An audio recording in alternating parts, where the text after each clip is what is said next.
1900 नंतरचे जग या प्रकरणाची माहिती आपण स्वामीनाथन कृष्टी सरांनी निर्माण केलेल्या सूत्राच्या माध्यमातून पाहणार आहोत। इयत्ता 11 मध्ये आपण 1945 ते 1991 दरम्यानच्या आंतरराष्ट्रीय घडामोडींचा अभ्यास केला आहे। तर या प्रकरणात आपण 1991 नंतरच्या कालखंडाचा अभ्यास करणार आहोत। मुळात दुसऱ्या महायुद्धानंतर जगाची विभागणी दोन विभागात झाली। लोकशाहीच्या बाजूने अमेरिका तर साम्यवादाच्या बाजूने सोव्हिएत रशिया या दोन्ही राष्ट्रांमध्ये या वादामुळे शीतयुद्ध सुरू झाले। थोडक्यात सांगायचं झालं तर शीतयुद्ध म्हणजे प्रत्यक्ष युद्ध नव्हे तर युद्धाला पूरक असे तणावपूर्वक बाजू म्हणजे शीतयुद्ध होय। नोव्हेंबर 1989 मध्ये बर्लिनची भीत पडली आणि सोव्हिएत रशियाच्या विघटनाची सुरुवात होऊन शीतयुद्धाचा काळ समाप्तला। अशा प्रकारे सोव्हिएत रशिया आणि अमेरिका यांच्यातील शीतयुद्ध संपले। आपण शीतयुद्धाचा आढावा पुढील 5 सूत्राच्या सहाय्याने घेणार आहोत। सूत्र आहे CA-मा-द-ब। सी म्हणजे शीतयुद्धाचा शेवट आणि नव्या राष्ट्राचा उदय। ए म्हणजे एक ध्रुवीयतेचा आभास, एक ध्रुवीयतेचा उदय। मा म्हणजे मानवी हक्क आणि मानवतावादी हस्तक्षेप। द म्हणजे दहशतवाद आणि दहशतवाद। ब म्हणजे बहुध्रुवीयता आणि प्रादेशिकवाद। त्यामध्ये आपण सी म्हणजे शीतयुद्धाचा शेवट आणि नव्या राष्ट्राचा उदय। शीतयुद्धाच्या शेवटासोबत शीतयुद्धाच्या शेवटासोबत अमेरिका आणि सोव्हिएत रशिया यांच्यातील शीतयुद्ध संपले आणि या दोन महासत्तांनी आपली आंतरराष्ट्रीय व्यवस्था संपुष्टात आली। या काळात सोव्हिएत रशियाची विघटनाची सुरुवात होऊन एकूण 15 राष्ट्रे उदयास आली। त्यामध्ये Georgia, Ukraine, Russia, Turkmenistan, Uzbekistan, Kazakhstan, Kyrgyzstan, Azerbaijan, Armenia, Moldova, Belarus, लाटव्हिया, Lithuania आणि एस्टोनिया इत्यादी राष्ट्रे स्वतंत्रपणे सोव्हिएत रशियाच्या विघटनानंतर उदयास आली। त्यानंतर एक ध्रुवीयतेचा उदय। एक ध्रुवीयता अमेरिका आणि सोव्हिएत रशिया यांच्यामधील शीतयुद्ध संपले आणि ध्रुवीयता संपुष्टात आली आणि अमेरिकेचे वर्चस्व असलेली एक ध्रुवीय आंतरराष्ट्रीय व्यवस्था उदयास आली। त्यानंतर आहे मानवी हक्क आणि मानवतावादी हस्तक्षेप। मानवी हक्क आणि मानवतावादी हस्तक्षेप जागृतीत वृत्ती झाली आणि मानवतावादी दृष्टिकोनातून झालेल्या हस्तक्षेपामध्ये वाढ झाली। मानवतावादी हस्तक्षेपाचा हा 1990 चा सुवर्ण काळ समजला जातो। त्यानंतर आहे दहशतवाद। 11 सप्टेंबर 2001 ला अमेरिकेविरुद्धच्या हल्ल्यानंतर ज्याला आपण 9/11चा हल्ला म्हणतो या घटनेनंतर दहशतवादाचे स्वरूप बदलले। अशाच प्रकारचा आपल्या भारतात देखील हल्ला झाला होता। भारत देशातील महाराष्ट्र राज्यातील मुंबई या ठिकाणी असलेले ताज हॉटेलवर अशाच प्रकारचा हल्ला झाला होता ज्याला आपण 26/11चा हल्ला म्हणतो। त्यानंतर आहे बहुध्रुवीयता आणि प्रादेशिकवाद। या काळातच मुख्यतः चीन आणि भारताचा प्रभाव वाढला आणि इंडो पॅसिफिक प्रदेशांचा प्रस्थ देखील वाढला आणि व्लादिमीर पुतिन यांच्या अध्यक्षतेखाली रशिया या देशाचा उदय झाला। या घडामोडी बरोबरच प्रादेशिकवादाचा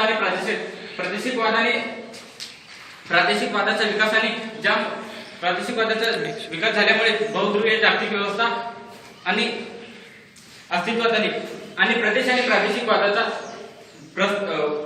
संस्थेचे महत्व वाढले। या पुढील प्रकरणाची माहिती पहिले 1991 नंतरचे जग। त्यामधील आता आपण सीए माधवची माहिती पाहिली आहे। त्यानंतर आपण प्रादेशिकतावाद आणि त्यानंतर निर्माण झालेल्या संघटनांची माहिती पाहूया। त्यामध्ये कलशरी सरांनी एक सूत्र तयार केलेलं आहे आणि त्या सर्व प्रादेशिक संघटनाची माहिती याच्यात मी तुम्हाला स्पष्टपणे सांगते। यू सा बीबी शांजी। यामध्ये यू म्हणजे युरोपियन युनियन, सा म्हणजे सार्क, बी म्हणजे बिमस्टेक आणि बी म्हणजे ब्रिक्स, शा म्हणजे शांघाय सहकार्य संघटना आणि जी म्हणजे G20। युरोपियन युनियन मध्ये आपण युरोपीय संघाची स्थापना कशी झाली, त्याची निर्मिती कशी झाली त्याविषयी माहिती पाहूया। युरोपीय संघ हे दुसरे महायुद्ध व त्यानंतर शीतयुद्ध यामुळे आलेल्या सततच्या अस्थिरतेमुळे युरोपमधील देशांना कायमच एकत्र येण्याची प्रेरणा मिळाली। युरोपीय संघाची सुरुवात आर्थिक राष्ट्रवाद दृढ करणारी संस्था म्हणून झाली। याच धर्तीवर युरोपीय संघाची स्थापना झाली। त्यामागची कल्पना अशी होती की जेव्हा देश एकमेकांशी व्यापार करतील तेव्हा ते आर्थिकरित्या परस्परांवर अवलंबून असतील, त्यामुळे त्यांच्यामधील संघर्ष टळू शकेल। यासाठीच युरोपीय कोळसा व पोलाद समुदाय आणि युरोपीय आर्थिक समुदाय या दोन संस्थांची अनुक्रमे 1991 आणि 1997 मध्ये स्थापना झाली।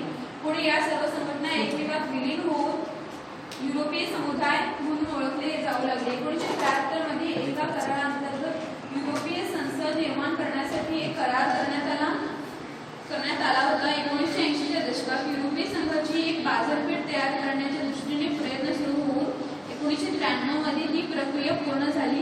7 फेब्रुवारी 1992 रोजी मास्ट्रिक्ट करार अंमलात येऊन युरोपीय संघाची स्थापना झाली. या करारातून सहकार्याचा परिघ वाढला आणि त्यात अंतर्गत व्यापार, न्यायालयीन बाबी, परराष्ट्र आणि संरक्षण धोरणांचा समावेश झाला. या करारातून आर्थिक पातळीवर एकीकरण होऊन युरो या समान चलनाचा उदय झाला. युरो हे युरोपीय संघातील 28 पैकी 19 देशांचे अधिकृत चलन होते. या देशांना एकत्रितपणे युरोझोन म्हणून ओळखले जाते.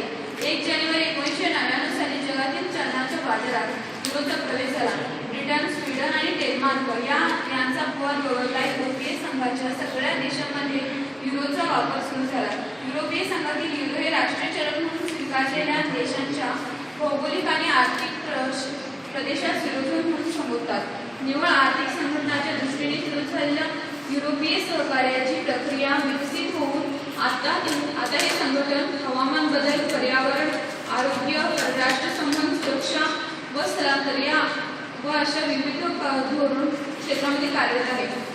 युरोपीय संघाने निर्मित केलेली सर्वात मोठी कामगिरी म्हणजे शेंगेन विजा. शेंगेन करार हा 1985 सालात केला गेला, ज्याद्वारे सगळ्या सदस्य देशांमधील अंतर्गत सीमा रेषा नष्ट करण्यात आल्या. फ्रान्स, जर्मनी, बेल्जियम, लक्झेंबर्ग आणि नेदरलँड या 5 युरोपियन देशांनी या करारावर स्वाक्षऱ्या केल्या.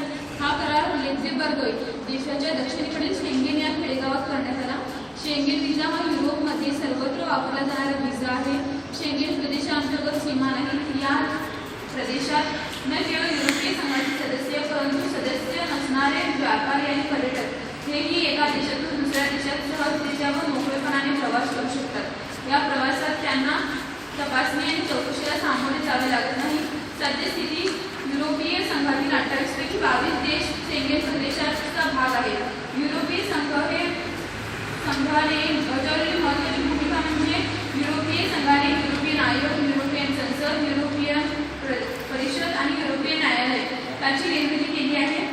त्यानंतर युरोपीय शांतीमधील सार्क संघटनेची माहिती आपल्याला हसण्यात मिळते.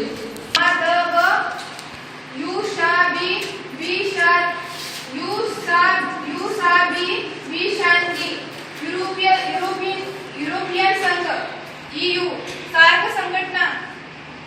याबद्दल मी सार्क संघटनेची माहिती सांगणार आहे. सार्क संघटनेचा अर्थ असा होतो की South Asia association for regional corporation. SAARC संघटनेमध्ये एकूण 8 देशांचा समावेश आहे. सूत्र भा भा भूश्री माने अपा. भा म्हणजे भारत, बा म्हणजे बांगलादेश, भू म्हणजे भूतान, श्री म्हणजे श्रीलंका, मा म्हणजे मालदीव, ने म्हणजे नेपाळ, अ म्हणजे अफगाणिस्तान, पा म्हणजे पाकिस्तान. असा 8 देशांचा सार्क संघटना आहे. सार्क संघटनेची स्थापना 1995 मध्ये ढाका येथे करण्यात आली. यात प्रामुख्याने चीन, अमेरिका, युरोपीय संघ, आणखी 9 देशांना व सार्क संघटनेला निरीक्षक दर्जा बहाल करण्यात आला. सार्क संघटनेचा मुख्य उद्देश असा आहे की दक्षिण आशियामध्ये सुसंवाद निर्माण करण्यासाठी सार्कची निर्मिती करण्यात आली. दक्षिण आशियामध्ये प्राधान्य व्यापार करार 1993 मध्ये साली अस्तित्वात आला. पुढे 1993 ची सार्क प्राधान्य व्यापार व्यवस्था संपुष्टात आली. पुढे प्रश्न विचारला आहे SAARC याचा अर्थ काय?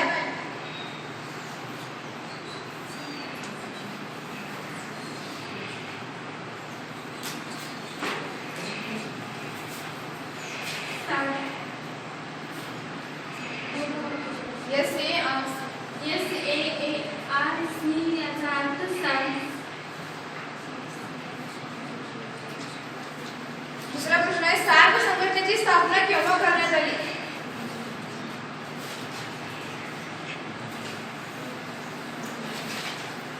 South Asian association for regional कॉर्पोरेशनची स्थापना 1925 साली झाली.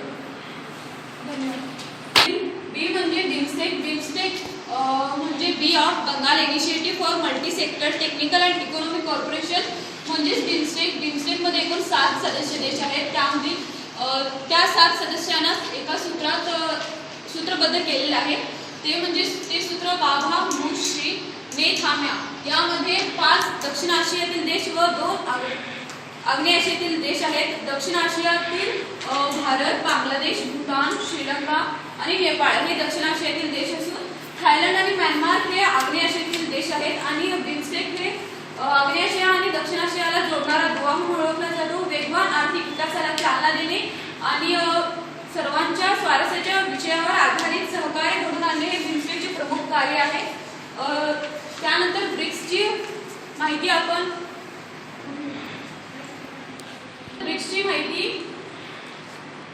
पाहूया. ब्रिक्स ही संघटना 2009 साली ब्राझील, रशिया, भारत आणि चीन या मुख्य आर्थिक व्यवस्था असलेल्या देशांच्या पुढाकाराने आकारास आली. 2010 मध्ये त्यात दक्षिण आफ्रिकेचा समावेश करण्यात आला. ब्रिक्समधील सदस्य विकसनशील किंवा नवीन औद्योगिक देश म्हणून ओळखले जातात. मोठ्या व वेगाने वाढणाऱ्या या अर्थव्यवस्थेचा प्रादेशिक आणि जागतिक घडामोडींवर बऱ्यापैकी प्रभाव असतो. ब्रिक्सचे सर्व सहभागी देश हे G20 सदस्य आहेत. इयत्ता 12वी कलाशाखेत शिकत असून आपल्याला कर्षटी सरांनी विविध सूत्रानुसार इतिहास आणि राजशास्त्र हे प्रकरण शिकवत आहेत. तरी मी तुम्हाला प्रकरण पहिला 1991 नंतरचे जग हे पाहणार आहोत आपण. सूत्र आहे शी ए माधव. शी म्हणजे शीतयुद्ध, ए म्हणजे एक ध्रुवीय, मा म्हणजे मानवी हक्क, द म्हणजे दहशतवाद, ब म्हणजे बहुध्रुवीय. त्यानंतर यू सा बी ब्री शांजी. यू म्हणजे युरोपियन संघ, सा म्हणजे सार्क संघटनेत 8 देश आहेत. ते सूत्र आपण बा भू श्री मा ने अप्पा. बा म्हणजे भारत, बा म्हणजे बांगलादेश, भू म्हणजे भूतान, श्री म्हणजे श्रीलंका, मा म्हणजे मालदीव, ने म्हणजे नेपाळ, अफगाणिस्तान आणि पा म्हणजे पाकिस्तान. त्यानंतर आपण बिमस्टेक मध्ये एकूण 7 देश आहेत. या देशाचा सूत्र आपण पाहणार आहोत. बा भू श्री मा ने थामा. बा म्हणजे भारत, बांगलादेश, भूतान, श्रीलंका, नेपाळ, थायलंड आणि म्यानमार. या देशात बिमस्टेक या देशात एकूण 7 देशांचा समावेश होतो. त्यानंतर आपण पाहणार आहोत ब्रिक्स म्हणजे म्हणजे BRICS. ब्रा म्हणजे ब्राझील, रशिया, भारत, चीन आणि दक्षिण आफ्रिका. एकूण 5 देशांचा समावेश होतो. त्यानंतर आपण पाहणार आहोत SCO म्हणजे शांघाय सहकार्य संघटना, शांघाय कोऑपरेशन ऑर्गनायझेशन. सूत्र आहे चीर काकी ताऊ भापा. या शांघाय सहकार्य संघटनेत एकूण 8 देशाचा उल्लेख होतो. ते सूत्रांचा आपण पाहणार आहोत. ची म्हणजे चीन, Russia, Kazakhstan, Kyrgyzstan, Tajikistan, Uzbekistan, Bharat आणि पाकिस्तान. त्यानंतर आपण पाहणार आहोत G20. यात एकूण 5 देशांचा समावेश होतो. ते सूत्र आहे अब्रीफ्राजज. अ म्हणजे आफ्रिका, ब्री म्हणजे G20 आपण पाहणार आहोत. यामध्ये सूत्र आहे अब्रीफ्राजज. या G20 मध्ये एकूण 5 देशांचा समावेश होतो. या सूत्रांचा आपण उल्लेख पाहूया. अ म्हणजे अमेरिका, ब्रिटन, फ्रान्स, जपान आणि जर्मनी. यापैकी मी तुम्हाला सांगणार आहे शांघाय सहकार्य संघटना म्हणजे शांघाय कोऑपरेशन ऑर्गनायझेशन. चला तर पाहूया आपण शांघाय सहकार्य संघटनेची माहिती. चीन, कझाकिस्तान, किर्गिझस्तान आणि रशिया आणि ताजिकिस्तान या 5 देशांच्या नेत्यांनी 1993 मध्ये शांघाय 5 या संघटनेची स्थापना केली होती. 15 जून 2001 रोजी उझबेकिस्तान हा देश 6वा सदस्य देश म्हणून या संघटनेत सामील झाला. त्यामुळे या संघटनेचे नाव शांघाय सहकार्य संघटना म्हणजेच SCO हे ठेवण्यात आले. या शांघाय करार असे ठेवण्यात आले. भारत आणि पाकिस्तान या देशांनी जून 2017 साली या संघटनेत सामील होण्याविषयीच्या करारावर स्वाक्षरी केली होती. या संघटनेतील 6 सदस्य देशांनी युरोप आणि आशियातील 60% भूभाग व्याप्त असून या देशांची एकत्रित लोकसंख्या जगाच्या लोकसंख्या 2044 इतकी होती. रशियाचे विघटन झाल्यामुळे आणि वारसा करार रद्द झाल्यामुळे शांघाय सहकार संघटनेला म्हणजे एससीओ या संघटनेला आता बरेच महत्त्व प्राप्त झाले होते. नाटो या संघटनेला शह देण्यासाठी शांघाय सहकार संघटनेची स्थापना झाली. रशिया आणि चीन हे देश या सिद्धांताकडे बारकाईने लक्ष देत आहेत. या दोन देशांनी 2001 मध्ये एससीओची स्थापना म्हणजे शांघाय सहकार संघटनेची स्थापना केली.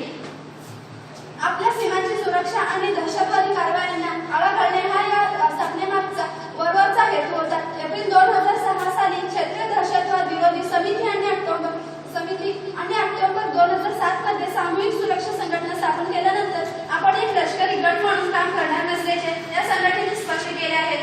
6 देशांनी एकत्रित एससीओ संघटनेचे गठन केले. पुढे 2016 साली भारत व पाकिस्तान या संघटनेचे सदस्य आले.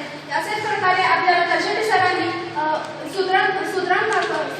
सूत्रानुसार प्रकरण इतिहास व राष्ट्रशास्त्र शिकवत आहेत आणि आम्हालाही शिकवले आहेत. आम्ही अध्यापन करत आहोत. तर मी तुम्हाला प्रश्न विचारणार आहे. एससीओ म्हणजे काय? स्वाती एससीओ म्हणजे शांघाय कॉर्पोरेशन ऑर्गनायझेशन म्हणजे शांघाय सहकार्य संघटना. अगदी बरोबर. आणि एससीओ मध्ये किती देश आहेत आणि कोणती आहेत?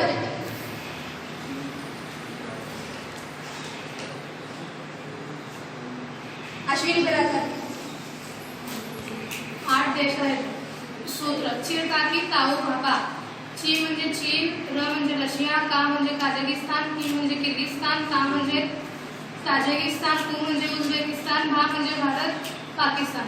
अगदी बरोबर आहे. अशाच प्रकारे आपण एससीओ आणि शांघाय सहकार्य संघटनेची माहिती पाहून पाहू. यानंतर माझ्या वर्गातील माझी मैत्रिणी G20 याबद्दल माहिती सांगते. इयत्ता 12वी कलाशाळेत शिकवत असून मी आज तुम्हाला प्रकरण पहिला 1991 नंतरचे जग या प्रकरणातील युसाबीबी शांची ह्या सूत्रातून G20 या संघटनाविषयी माहिती सांगणार आहे.